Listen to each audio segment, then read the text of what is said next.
Hi everyone, it's Tuesday night. I just got out of class a few minutes ago and I thought I'd jump on very quickly for a very short video.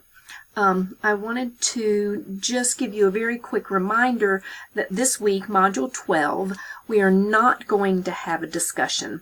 The one thing I did want to mention to you is that as you're reading this week's article and selecting an article to read, although we're not having a discussion this week, the content that we cover this week will be the topic for next week's discussion. So please read carefully, select an article carefully, and we will come back to this week's content during next week's discussion.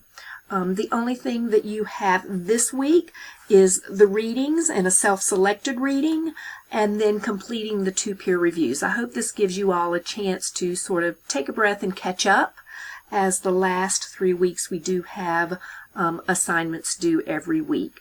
So I too will be working to get caught up on grading, specifically with your research paper drafts, so I can give you some feedback as you complete your final papers. So I hope you all have a really good week.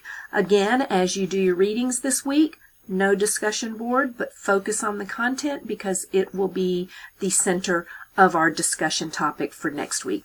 I hope you all have a really nice week. We'll be talking soon.